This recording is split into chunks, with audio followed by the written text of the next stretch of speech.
Southwest Airlines cut 2,500 more flights today, and the Department of Transportation is investigating. These cancellations have left thousands of people stranded. In fact, all told, more than 10,000 just this week. Now, Southwest Flights does not have service here in Chattanooga, but we know many of you fly out of Nashville and Atlanta, so many people have been affected.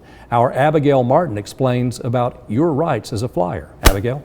The Department of Transportation governs consumers' rights for their flights. If a flight is canceled by the airline, you are entitled to a full refund. Michelle Mason, president of the Better Business Bureau, says this includes any additional fees paid, including luggage and additional services.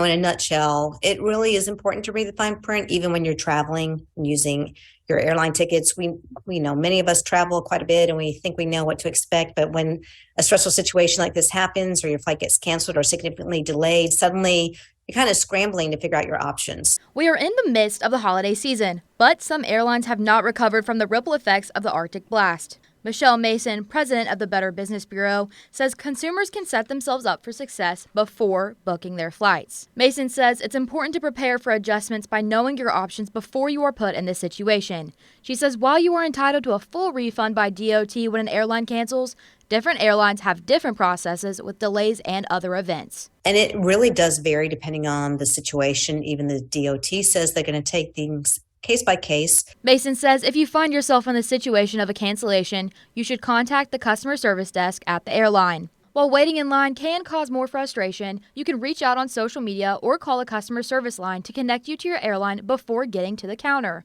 This allows you time to address options of a voucher, refund, or cancellation. If an individual feels that they're not being offered options that they should have as a ticket purchaser, they certainly can file a complaint with BBB, and we'll send that to the airline and ask for their response and see if we can assist that way. While you may go through the BBB, you can also file a complaint on DOT's website. Mason says this is helpful for DOT to know what consumers are going through to determine if there is an underlying cause. This gives you help and allows DOT to find any patterns they can address. Hopefully, they'll be able to investigate that and make sure that the airlines are making consumers whole based on the laws and the terms and conditions of their purchasing tickets. The DOT is investigating, and it is unlikely that other agencies will get involved unless there is a concern of major issues on an ongoing basis, says Mason. Live in studio, Abigail Martin, Local 3 News.